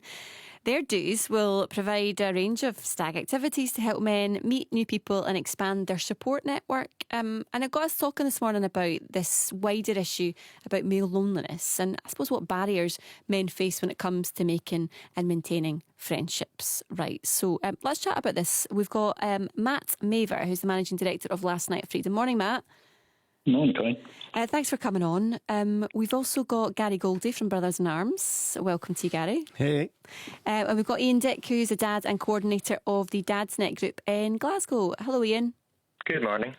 Right, let's start with the story at the very beginning then, Matt. How did you, what made you think, right, this is a good idea, I'm going to start offering fake stag do's? How did it all come about? So it was a good couple of years ago, actually. We've been talking about various things we could do for stags in particular. And we thought we'd seen the kind of adventure travel, the bucket list type traveller, and thought, you know what would be interesting is if we had a stag do that you could actually book onto, with no context and no mates. You could just go away as an experience. And we thought it was a good idea, but then didn't really sort of move forward with it. And then suddenly, I would think probably a couple of years ago, we noticed that we'd started talking about the idea of sort of mental health and loneliness in particular.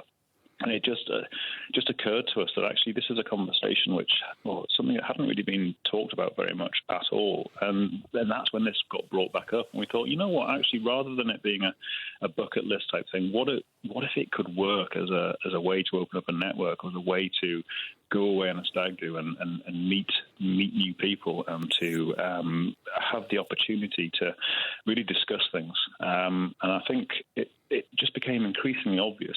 Stag do's, they're about inclusiveness, and they're about friendship, and they're about brotherhood in a way. I thought, what a great forum to actually be able to try and open up and get people included. Is that what's happened? Yeah, we're getting lots of phone calls. We're putting on a test event in Newcastle at the end of September. We don't know how it goes. We hope it's going to run well. But at the moment, we're getting lots of interest in it. When you think about this as a wider, well, let's start with the offering in the first place, Gary. Is this something that you would take part in?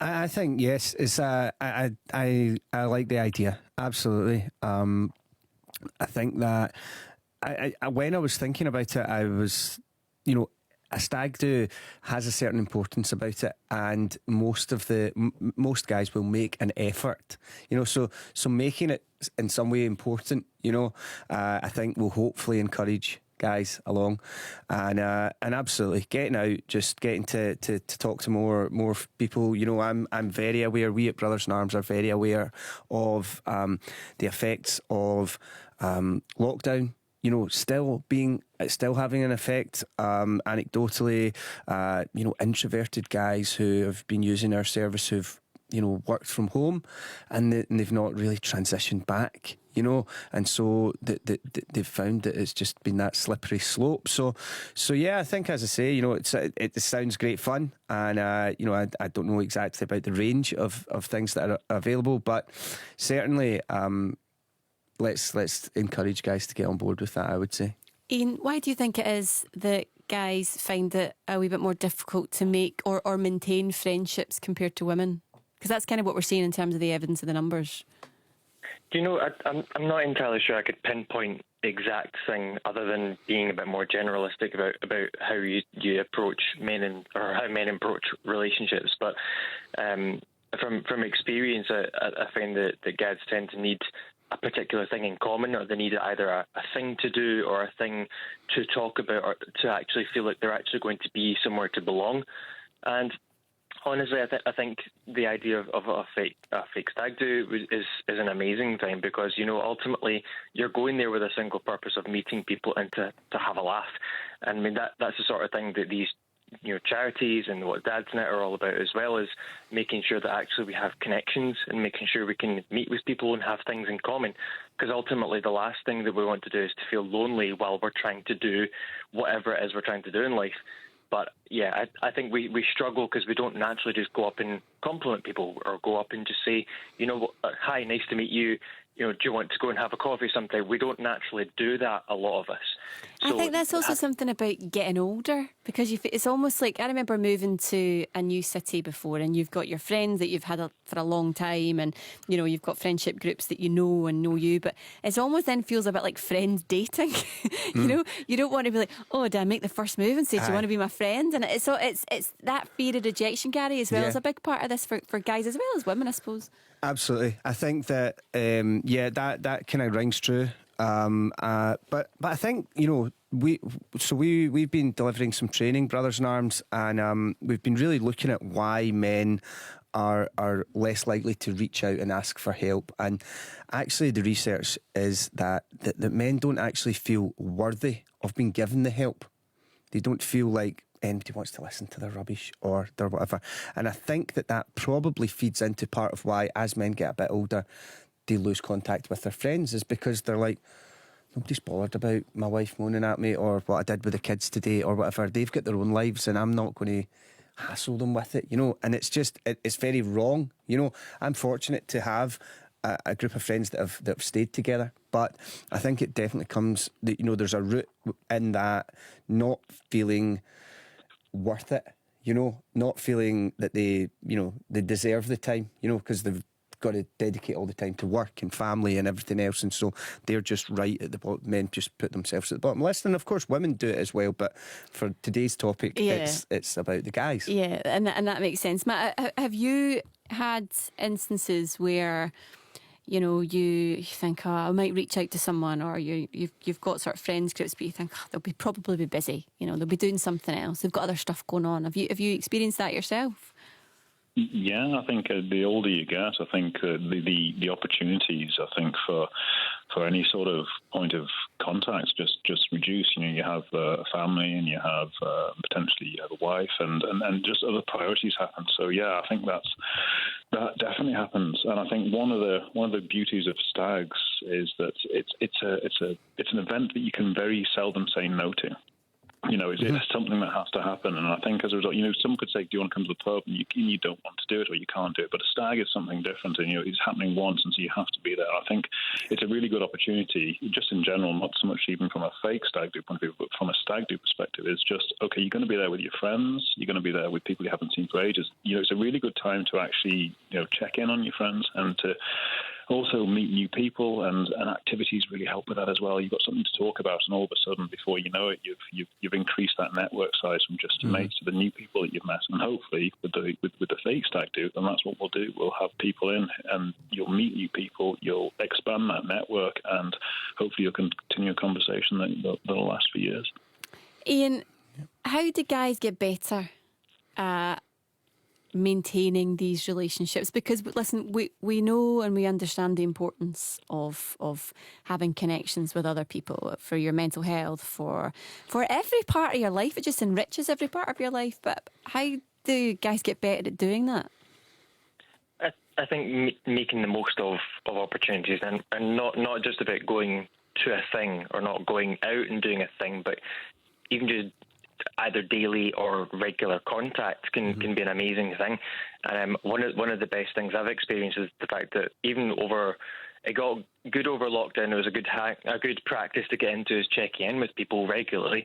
But with me, for example, my two best friends, I actually don't see them very often at all, but I still talk to them very regularly, so I'm in touch with them all the time. So feeling like you've always got your thumb on the pulse of where that friend is at. Even just asking the question, how are you doing today? You know, it doesn't have to be about a particular thing. You don't have to contact someone for a reason other than just saying, how are you? I was thinking about you.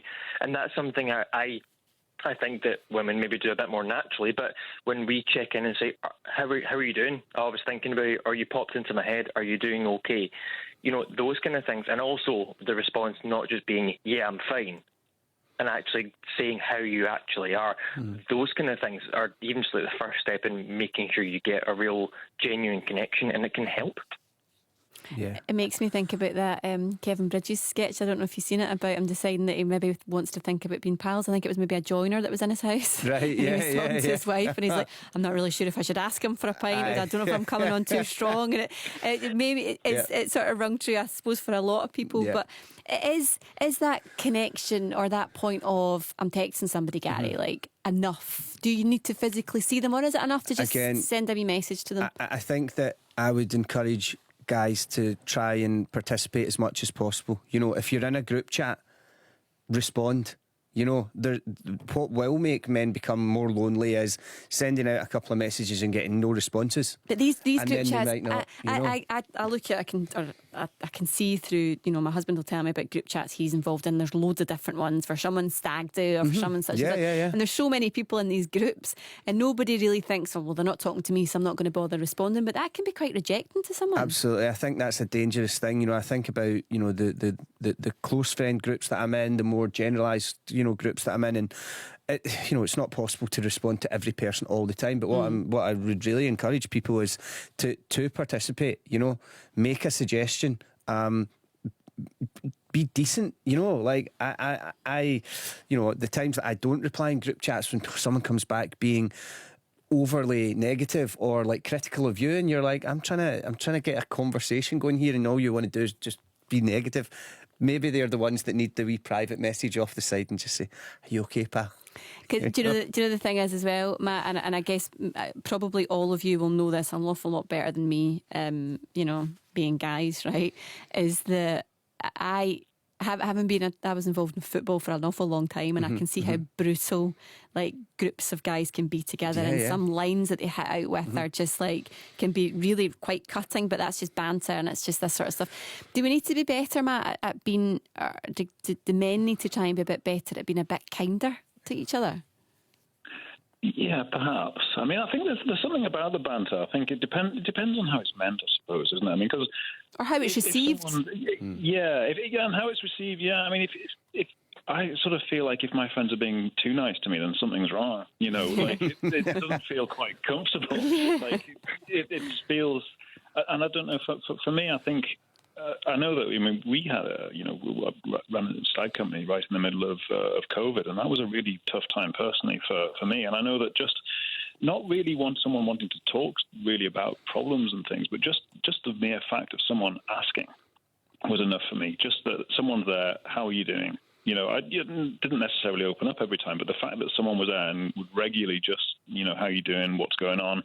You know, that was great. And I think, you can take the banter, but occasionally a little bit of kindness out to one side, even if it's just a private message, is a really nice thing. Yeah, it's just that question of how you do that and how you sustain that in certain ways as well. Listen, thank you so much to all of you for your time this morning. That was Matt Maver, who's Managing Director of Last Night of Freedom, who put on stag do's to try and connect people. There's not actually a stag, there's not actually like a wedding at the end of it, but it's just an opportunity to bring men together. Gary Goldie there from Brothers from Arms. Good to see you, Gary. Thank you, Connie. Thanks so much for coming in. And Ian Dick, Dad and Coordinator of the Dadsnet Group in Glasgow. Thanks, Ian. Thank you.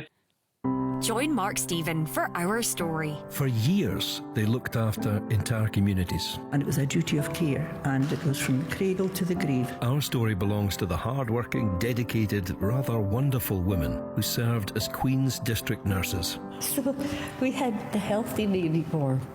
A huge, really. Mark meets the nurses who provided at-home care across Scotland. We were in the University of Life. It couldn't be but drama. And reflects on the contribution made by an organisation predating the NHS. They're our pioneers. They laid the landscape. They set the scene for what came next. Our Story. Listen now on BBC Sounds. A really important conversation we were having there. Just, you know, how difficult it can be for men to try and maintain those relationships and you know, start new ones. It can be tricky. Right, Shireen's here tomorrow at 10 with a unique take on the things getting Scotland talking. Up for discussion this week at the Commonwealth Games. We spoke about that earlier in the week about the, remember the Australian State of Victoria pulled out. What would that mean potentially for Scotland? The panel will be reviewing the true crime BBC drama The Sixth Commandment, and they'll find out if the Barbie movie is worth the hype. Are you going to see that? I think it's out, is it tonight? It's out tonight, isn't it? All that and more with Shireen Nanjiani tomorrow from 10 o'clock on BBC Scotland. Catch up on the conversation. Listen via the BBC Sounds app. Mornings on BBC Radio Scotland. Now it is time for this.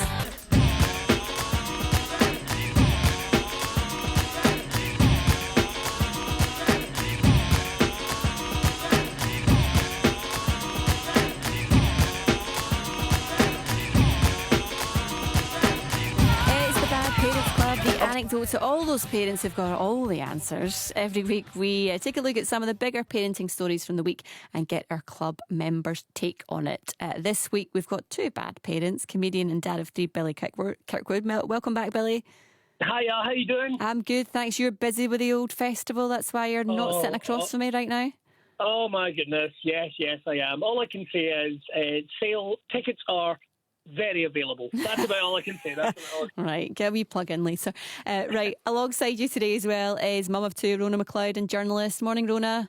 Morning, Connie. How are you? I'm really good, thanks. I'm good. Yeah, we've got some really interesting stories this morning. I'm excited to get your take on it. And probably the best one to start is the nicknames, right? Did either of you have one, Billy? Yes, I had quite a few nicknames growing up as a kid. Mainly because I was called Charlie Brown and the round-headed kid, mainly because if you don't see me without my top knot and my beard, I have a spectacularly round head. So my brothers would keep that one going for quite some time. Dolph Lundgren was the other one because I've got quite big ears. Okay. So I was used to everything, mostly for my brothers, I have to say, but I'll get my revenge on them in time, don't worry. In the show, probably. Right, Rona, what about you? Yeah, I didn't have any brothers, so I actually managed to escape a nickname throughout going to school. But as I grown up, and you might possibly remember this one, Connie, from my days in the BBC Scotland Sport Office, I was known as Ronaldinho. Yes. Because obviously of the football connotation, and obviously because I'm awesome. So That's a good one, though. I like that. Yeah. And that actually is such a good one that I coach athletics, and some of the guy athletes also independently call me Ronaldinho. So that's my nickname. Well, do you know, speaking of the brothers factor, I used to get called Froggers when I was young because I've got big eyes. Yeah, so I had probably larger eyes than maybe was like sort of fit for my head when I was growing up. I feel as if I've grown into them. I mean, the three brothers, Rona, as well. I know. There's a bit of a theme going on here.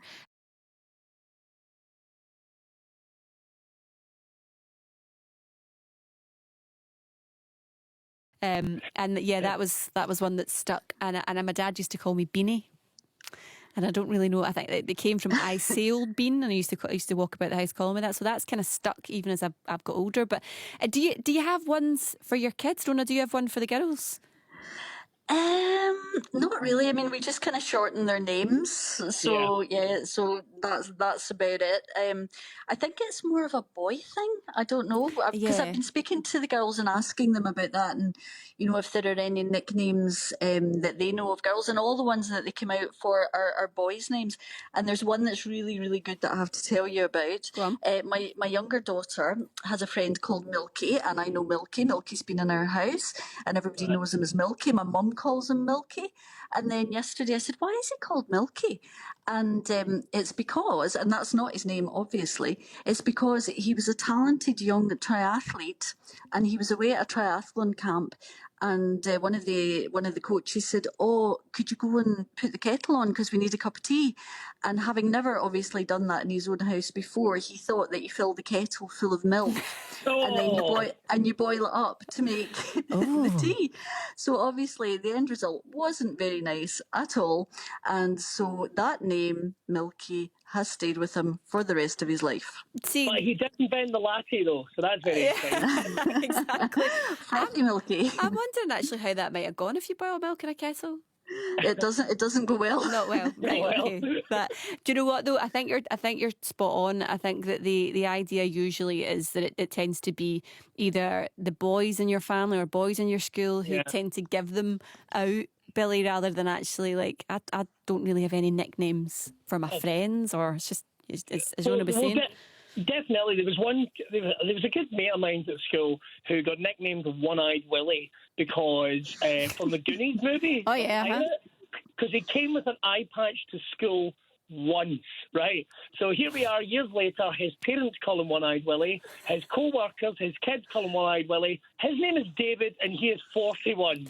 I mean, how do these things stick for so long? That's what I don't understand.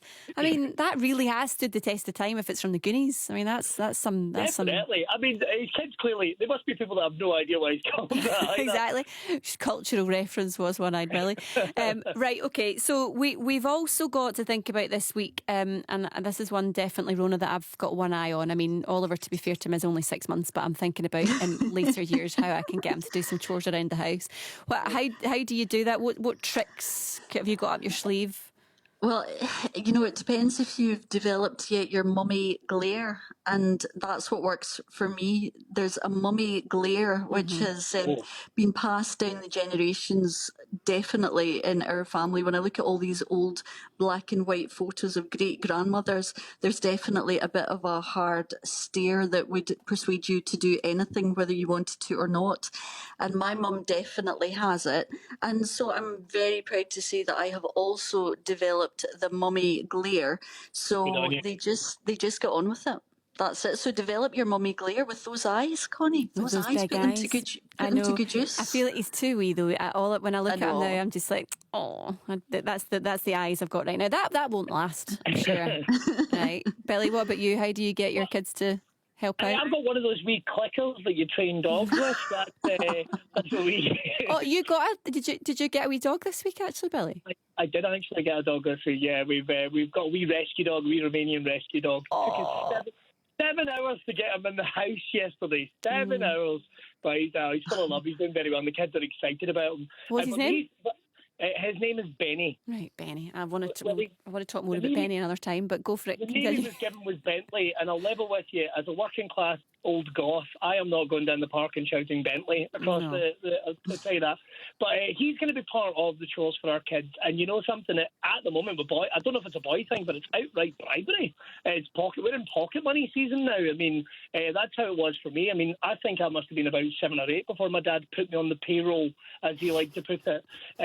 But that seems to be where we are. But in saying that, we've got pretty good boys, but when it's to do something they don't like, trust me, it needs to be bribery. Bribery. I think that's it's difficult, isn't it? Because you want them to try and learn lessons, Rona, about the worth of money, right? And how important that is, throughout their life, and having meaning behind it, and also that it just doesn't all come for free. And I suppose that ties in probably quite nicely to this idea of making mistakes, and how as a parent you allow that to happen, and when do you step back and when do you sort of step in? I think that is one of the hardest things, and you'll discover this in years to come, because they have to be able to do things by themselves for themselves, but then you don't want to allow them to fail. And this was one of the kind of parenting issues that me and my husband had all through when the girls were in primary school, and maybe there was homework that hadn't been done or hadn't been done well, and I would want to sit beside them and say, okay, well, if you do this and if you do this, and he was much harsher about it, and he was saying, no, they have to be prepared to fail, they have to get it from the teachers. So it definitely is a hard one, and as they get older and you can kind of talk more sense into them, and you hope that they make the right decisions. But yeah, sometimes you do have to kind of step back and just go, okay, you'll discover the consequences by yourself, but that is a really, really hard thing to do. Billy? I think Rona's absolutely nailed it. It's hard to do, but you've got to let them fail to learn. I mean, no parent wants their kids to fail. And yeah, you do have to do the number of times my kids have went to school going, I'm wearing this. Okay, let's see how that works out for today. Sometimes you've just got to let them do it. I mean, it's a lesson they'll all learn, and I think it's genuinely important. No one ever wants someone to come to harm, but I think the important thing is if you learn from a mistake, then that's going to give you that life knowledge and that solid head later on. I mean, I had a bar of Imperial Leather when I was 5, and I've never done it again. I've been very careful. I'm surprised you never get the nickname Soapy. How did that not come about? Oh, let's not give anyone ideas. Come on, let's not give anyone ideas at this point. See, that's just briefly, Rona, just to end for today. Well, I mean, how do you know when to cross that line? Like what? Or is that something that you still don't know? I mean, you can be honest. Oh, I think it could be a tricky thing. I think that's where parental intuition comes along, I really think that's where it comes along. I mean, my kids, I just don't ever want to see them come to harm. I think that's the biggest thing. So, I think it's walking up to that line and trying to figure it out yourself as you go. Rona, your voice has got a lot deeper.